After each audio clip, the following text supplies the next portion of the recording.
Dulu, waktu saya kuliah, ada salah satu mata pelajaran yang sangat saya suka dan itu sampai sekarang saya aplikasikan baik buat diri sendiri maupun ketika saya mengajar grafologi.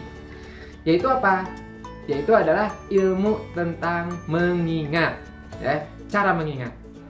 Bagi Anda yang ingin mengetahui bagaimana sih cara untuk meningkatkan memori, bagaimana cara untuk mudah menghafal, maka Anda berada di video yang pas.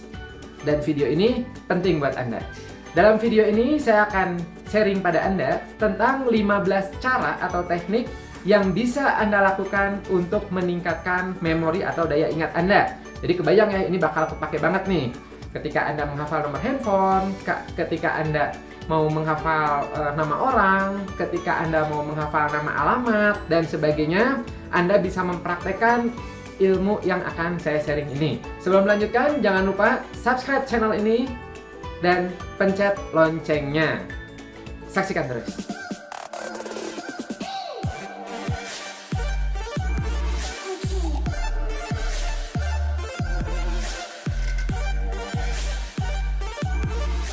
Metode yang pertama untuk meningkatkan memori atau mengingat itu adalah dengan cara menulis. Nah, yang pertama adalah menulis. Write it down. Memori kebagi dua, ada memori jangka panjang dan ada memori jangka pendek. Memori jangka panjang itu bisa mengingat banyak sekali data yang kita kelola, yang kita ingat. Ya. Sementara memori jangka pendek itu ada batasnya. Dari penelitian di psikologi itu kurang lebih untuk memori jangka pendek itu mampu mengingat 7 plus minus 2. Ya, di psikologi itu disebutnya adalah keajaiban angka 7. Jadi memori kita itu pun sama, bisa mengingat memori jangka pendek 7 plus minus 2. Maksudnya adalah 7 minus 2, 5 berarti, dan 7 plus 2 adalah 9. Maksudnya gimana? Maksudnya gini, Anda coba bayangkan kalau misalnya Anda masuk ke kelas baru dan Anda diminta untuk menghafal nama-nama orang di dalam kelas itu. Di dalam kelas itu ada 30 orang. Ya. Nah, biasanya Anda kan mulai tuh kenalan ya, nama saya siapa? Saya Afif misalnya. Anda siapa? Ada Mega, ada Budi, ada Hasan, ada Vina, ada Feti, ada Naila, dan sebagainya. Nah, otak kita itu kurang lebih setelah 30-30-nya disebut, itu kita ingatnya tuh ya kurang lebih 5-9.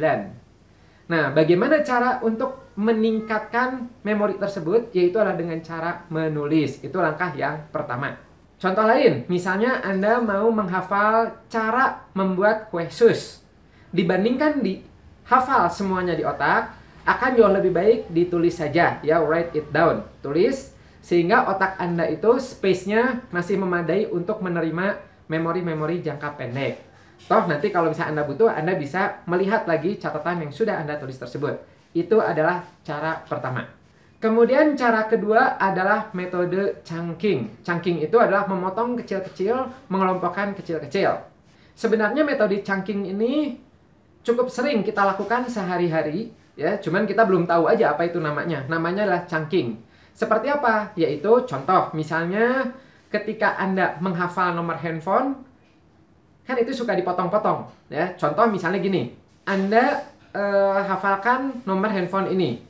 0817081945321. Nah, biasanya ya, kalau kita menghafal satu persatu itu tidak mudah, atau menghafal semuanya tidak mudah.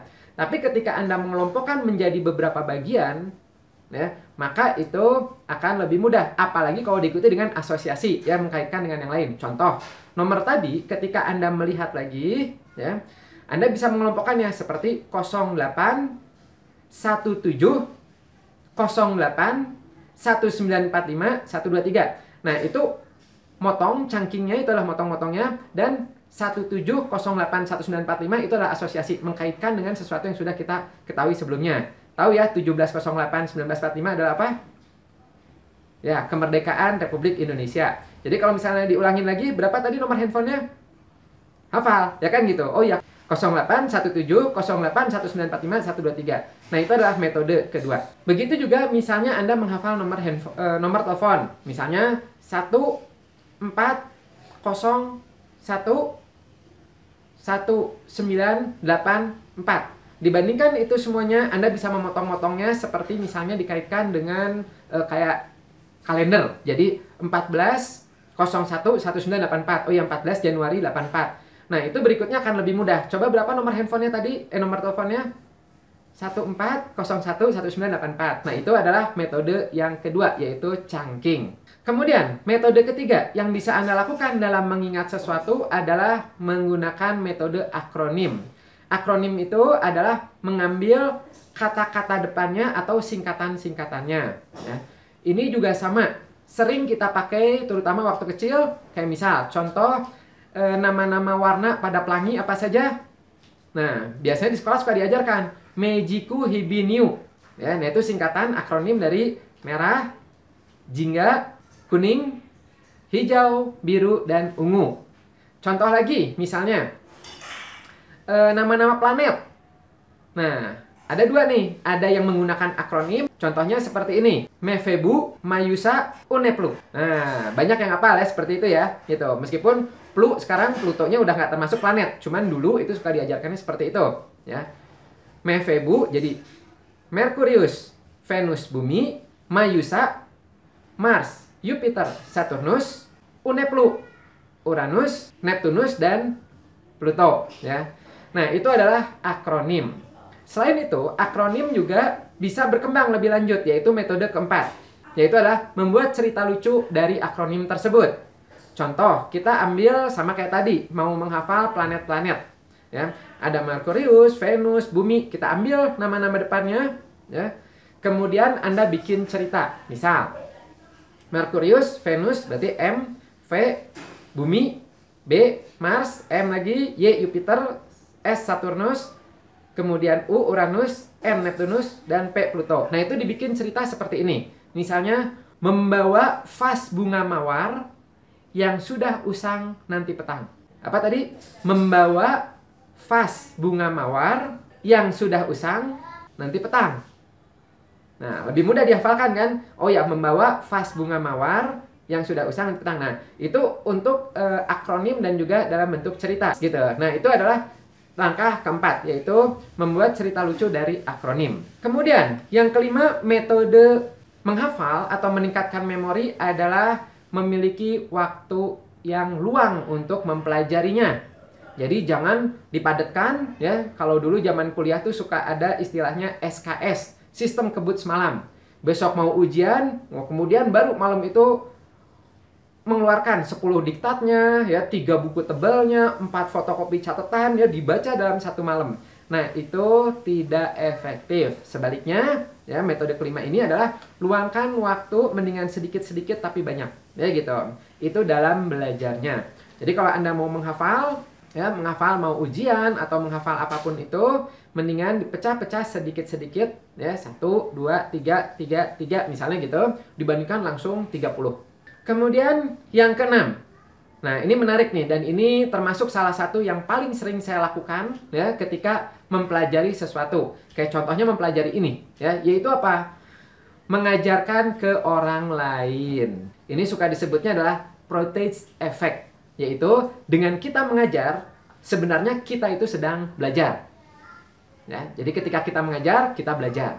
Namanya protage effect. Jadi, ya, dari penelitian tersebut menunjukkan bahwa ketika Anda mengajarkan sesuatu ke orang lain, otak kita itu di proses otak Anda itu akan terjadi proses pertama mempelajari dulu ilmu yang akan dipelajari. Kemudian kedua akan melakukan recall, mengingat-ingat lagi pelajaran yang sudah. Nah, kemudian, ini yang ketiganya, yaitu otak Anda akan menyusunnya secara sistematis.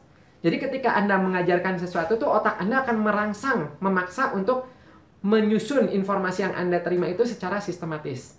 Nah, itu bagus banget.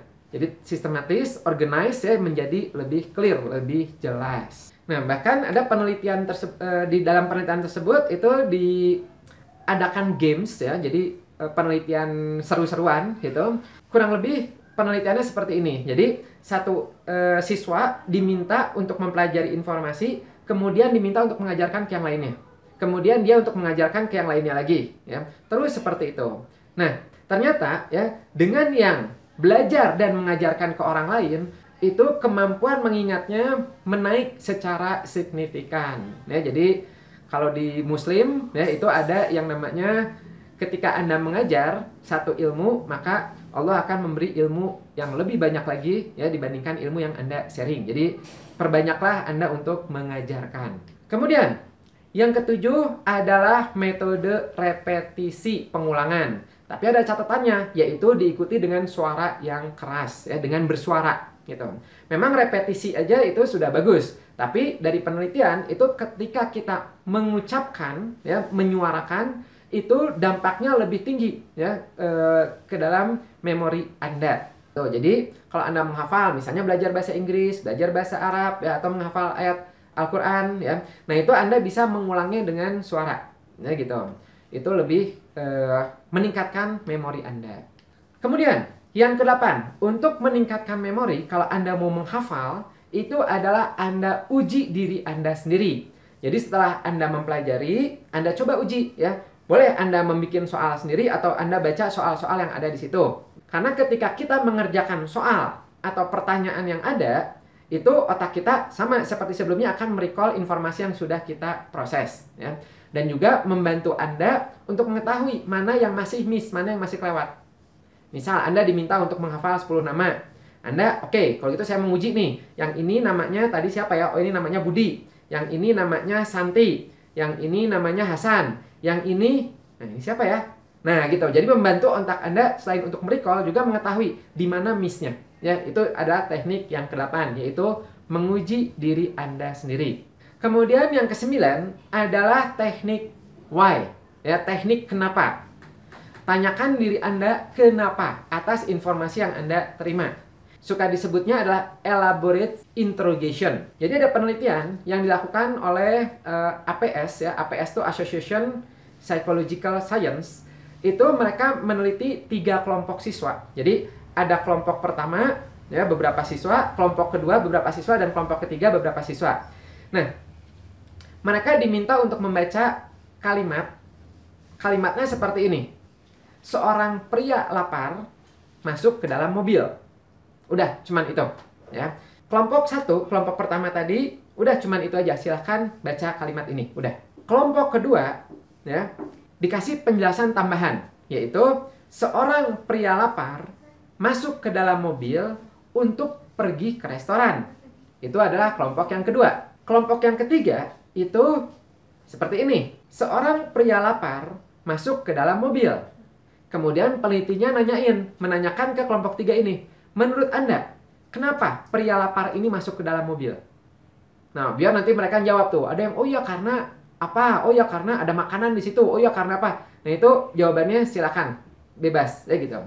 Nah, sudah penelitian itu di stop sampai situ. Kemudian beberapa waktu kemudian itu ditanyakan. Ya. Ingat nggak? Waktu itu sempat ada pertanyaan, ada kalimat yang dibacakan. Apa sih kalimat itu? Nah, dari hasil penelitian tersebut, ternyata kelompok ketiga ini itu bisa mengingat sampai 72%-nya. Nah, jadi 72% di antara mereka itu mengingat cerita yang ditanyakan kenapanya.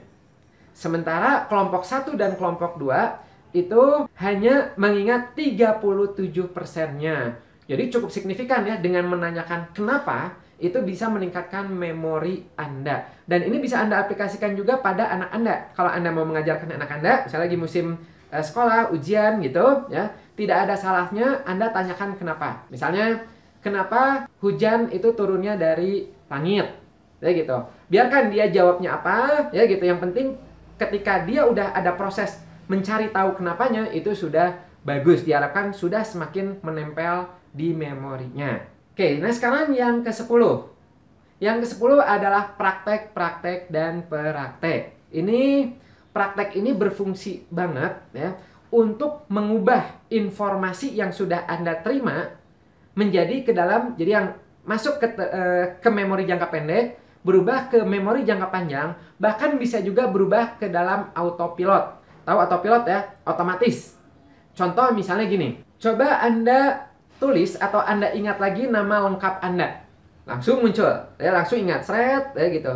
Coba Anda ingat lagi nama ibu Anda.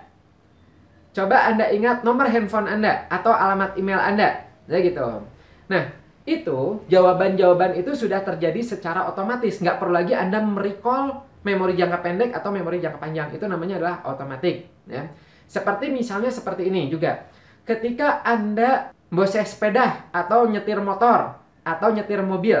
Ketika pertama kali Anda belajar, itu kan Anda proses mengingatnya tuh luar biasa ya. Mana pedal yang harus dipencet ya. Ini setirnya harus gimana, spionnya harus bagaimana. Begitu juga dengan sepeda, kapan kaki dua-duanya naik, kapan harus lurus, kapan harus belok, kapan harus menegakkan dan sebagainya. Semuanya itu prosesnya adalah di memori, harus diingat semua. Tapi ketika Anda sudah mahir praktek, maka semua sudah terjadi secara otomatis. Betul? Ya. Nah, begitu juga ketika Anda mau menghafal sesuatu, ya. Praktek ulang terus seperti itu, maka nanti bisa menjadi otomatis. Enak kalau udah gitu, Anda bisa melepaskan beban memori Anda untuk hal-hal yang baru, ya, hal-hal yang lain. Berikutnya yang ke-11, yaitu adalah telling stories atau membaca cerita. Jadi, ada penelitian menarik yang dilakukan oleh Daniel Willingham, ya. Beliau psikolog yang tertarik dengan memori terutama pada anak dan remaja. Beliau menyebutkan bahwa dari penelitian beliau itu ketika orang tua atau guru itu menyampaikan informasi dalam bentuk cerita, ternyata anak-anak itu lebih mengingat lebih banyak. Ya. Dan ini bisa juga Anda aplikasikan ke dalam diri sendiri, yaitu adalah dengan membuat cerita. Ya, dari informasi yang mau Anda hafalkan. Karena apa? Karena menurutnya ketika informasi itu dibikin dalam cerita, di situ akan terbentuk juga muatan-muatan emosinya. Ya. Nah, itu yang memudahkan seseorang untuk mengingat. Jadi faktor emosi juga menurut Daniel Willingham ini itu berpengaruh terhadap memori. Ya. Dan ini ada satu film menarik, ya sebenarnya bukan film tapi kayak dokumenter ya gitu, kayak event-event, kayak acara-acara tentang ilmu pengetahuan, yaitu berjudul Brain Games. Mungkin Anda pernah melihat ya, dulu ada di TV serial tersebut. Brain Games tersebut itu menguji coba tentang teori-teori tentang otak. Salah satunya adalah tentang telling stories ini.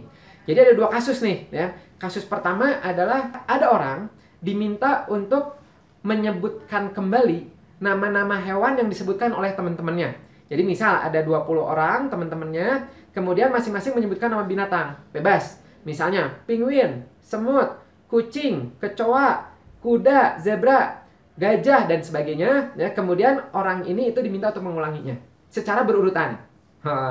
Itu ternyata banyak yang gagal. Ya. Kemudian yang menarik adalah ternyata ada yang berhasil. Nah, ditanyain sama pembawa acaranya, kamu kok bisa sih berhasil secara berurutan? Nah, ternyata ketika dia itu mendengar nama hewan yang disampaikan oleh temannya ini, ya, dia langsung mengkaitkan dalam bentuk cerita dan dia sudah terbiasa seperti itu. Ya, jadi udah terlatih. Jadi ketika misalnya dia bilang ada kucing, anjing, gajah, semut. Nah, dia tuh langsung membuat cerita. Kucing, anjing, oh kucingnya lagi kejar anjing. Gajah, anjingnya lagi kejar gajah. Semut, oh di atas gajahnya ada semut, misalnya gitu. Nah, terus itu dibikin cerita secara cepat. Sehingga ketika dia mengulang, itu udah kayak film. Ya, kucing, anjing, gajah, semut, ini gitu. Nah, itu adalah membuat cerita. Kemudian kelompok kedua. Penelitian kedua itu menarik juga, yaitu adalah belanja. Ya. Jadi, kelompok-kelompok respondennya ini diminta untuk masuk ke supermarket, ya, untuk belanja 30 item, 30 barang. Dan itu macam-macam tuh. Ibaratnya mah ada minyak kayu putih, ada obat pusing, ada sendal jepit, ada buah tomat, ada tisu, ada macam-macam, ya. Nah, kelompok pertama dibacakan list tersebut, dia juga boleh baca. Udah, oke, silahkan masuk, ya. Ternyata pas keluar itu banyak yang gagal. Dari 30 item tuh mungkin yang betulnya cuma 10, cuma 11, cuma 12 gitu. Ya, banyak yang gagal. Memang dia keluar bawa banyak tuh, tapi ya banyak yang miss, yang salah, ya. Kemudian kelompok kedua itu metode chunking yang tadi pertama, ya. Jadi dikasih tahu, coba Anda kelompokkan dari 30 list ini, jadi sebelum masuk ke supermarketnya, kelompokkan sesuai dengan kriterianya. Nah, jadi terbentuk tuh 6 kelompok. Nanti masing-masing baru ada banyak item-itemnya. Ada 5, ada 6, ada 7. Ya gitu. Jadi misalnya, oh ada 6 kelompok. ada kelompok makanan, kelompok obat-obatan, kelompok ATK, kelompok macam-macam yang lainnya. Nah, nanti makanan itu ada apa aja? Ada buah, tomat, ada air putih, ada buah pisang, ada apa gitu ya. Kemudian kelompok kedua itu misalnya obat-obatan, ada obat pusing, ada minyak kayu putih, ada apa? Nah, seperti itu. Nah, dengan metode chunking ini, karena tadi ya memori kita itu 7 plus minus 2, ya, itu diakalin ya dengan membagi-bagi lagi ke dalam kelompok-kelompok kecil, itu ternyata kelompok 2 itu berhasilnya cukup tinggi. Rata-rata di atas 20 berhasilnya. Bahkan ada yang sampai 25, ya, bahkan ada yang mendekati 30. Nah, kemudian yang kelompok ketiga itu diminta untuk menggunakan metode ke-11 ini, yaitu storytelling. Jadi sebelum masuk, mereka diminta untuk membuat cerita dari list yang mau mereka beli ini. Misal, ya, oke, ada tomat, kemudian ada sendal jepit, ya, ada tisu, ada macam-macam. Nah, mereka tuh bikin cerita. Misalnya, oke, masuk ke dalam mall, melihat tomat, makan tomat, nggak taunya muncrat, kena sendal jepitnya, dan dia ambil tisu, bersihin, nggak taunya aduh pusing ya gitu, akhirnya beli obat pusing. Nah, seperti itu. Sehingga ketika dia masuk ya, itu dia menjalankan cerita yang sudah dia bikin. Oke, saya masuk ke mall, ke supermarket, oh ya tadi tomat ya, tomat, kemudian tomatnya diapain ya, oh ya saya makan. Oke, setelah dimakan, oh ya tumpah kena sendal jepit, ambil sendal jepit, kemudian kotor beli tisu. Nah gitu, terus seperti itu ya. Itu pun ternyata ketika keluar dari supermarket itu berhasilnya cukup tinggi juga, di atas 20 ya gitu. Jadi metode ini bisa Anda pakai baik bagi diri Anda maupun ketika Anda mengajar murid-murid Anda atau siswa-siswa Anda atau anak Anda. Kemudian metode ke-12. Bagaimana cara untuk meningkatkan memori atau daya ingat, yaitu fokus pada satu hal saja. Otak kita itu didesain untuk fokus ya.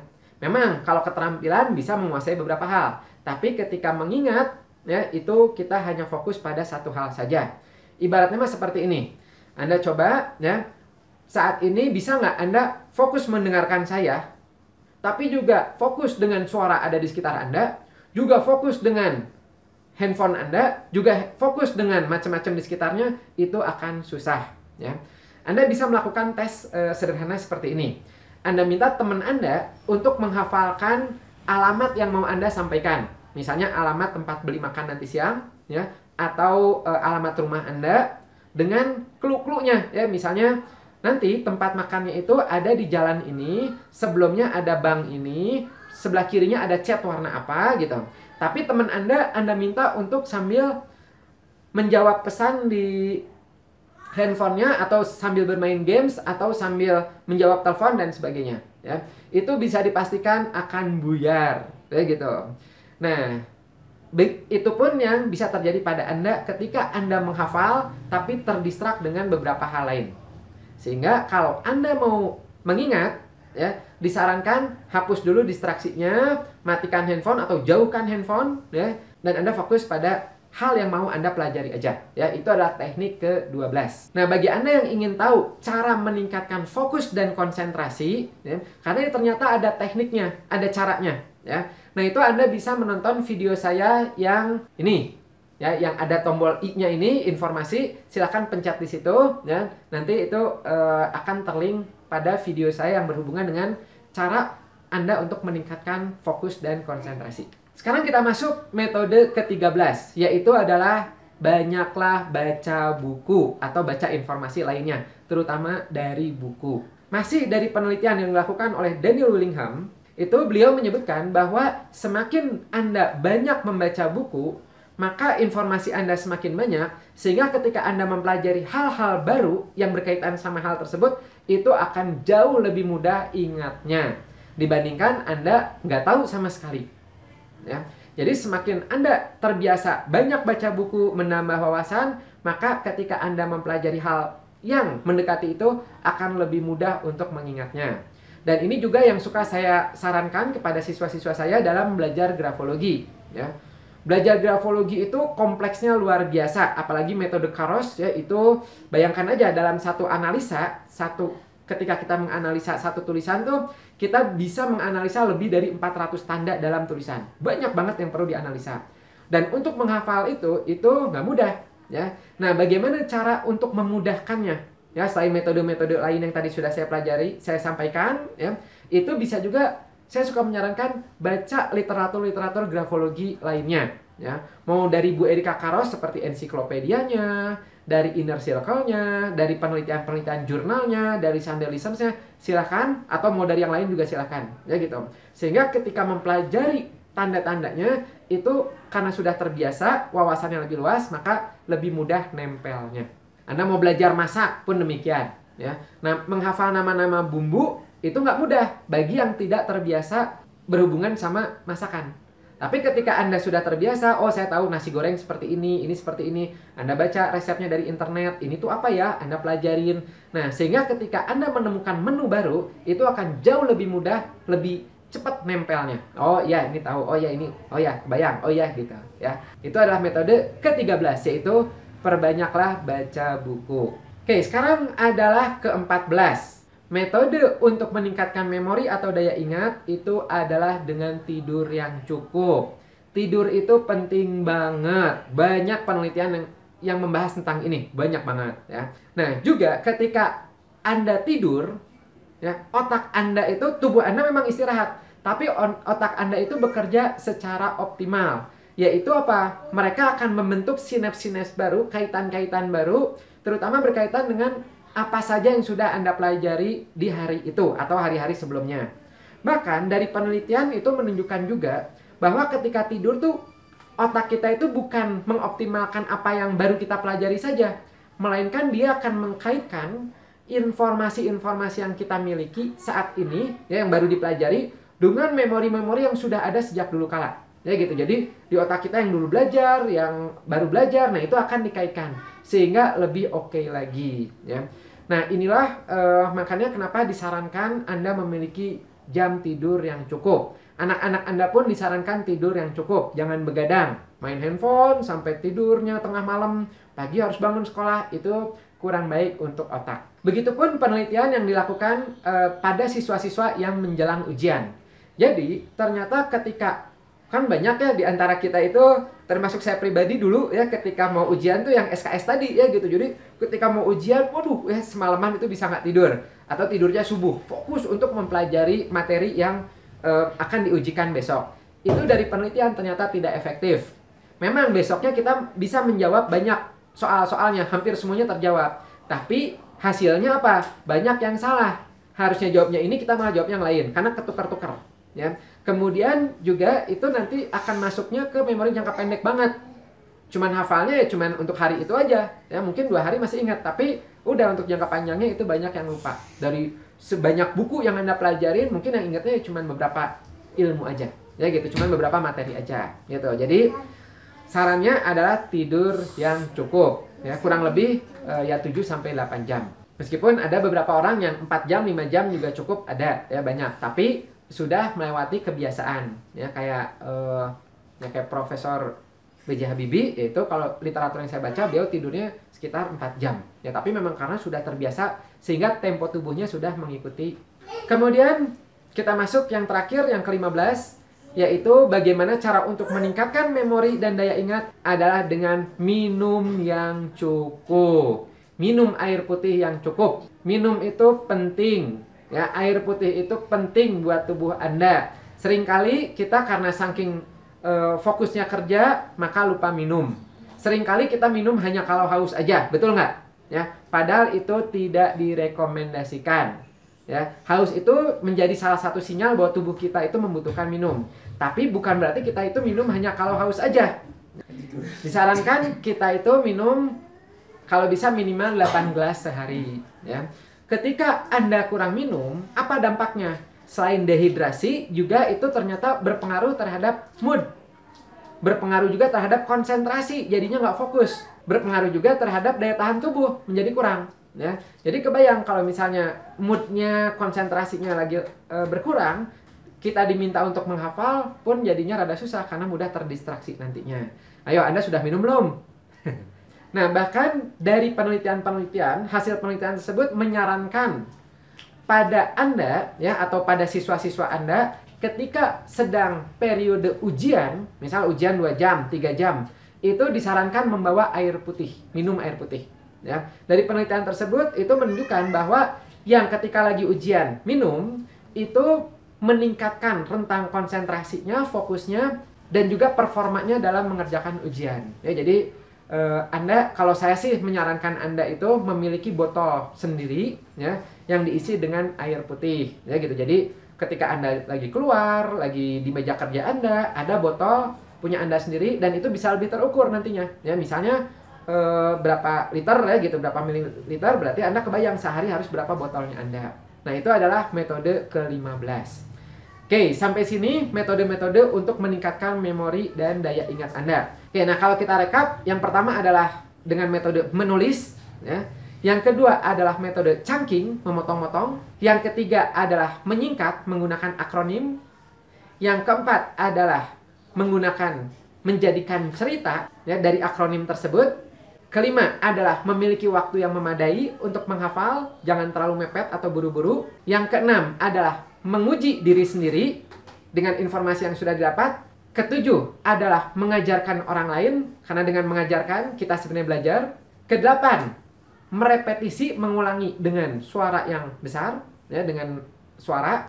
9 adalah tanyakan kenapa. 10, praktek, dan praktek, latih terus. 11, buatlah cerita, ya, karena dengan cerita tadi ya ada emotionsnya dan juga lebih mudah merangkainya. 12, fokus terhadap satu informasi saja, ya, satu pekerjaan saja, itu menghafal. 13, banyak-banyak baca buku atau menambah wawasan. 14, tidur yang cukup. Dan 15, minum yang cukup. Oke, nah apabila video ini menurut Anda bermanfaat buat Anda dan teman Anda, ya, misalnya ada guru, ada orang tua, maka Anda boleh subscribe, pencet loncengnya, dan sharing ke teman-teman Anda tersebut. Oke, terima kasih dan sampai jumpa. Bye-bye.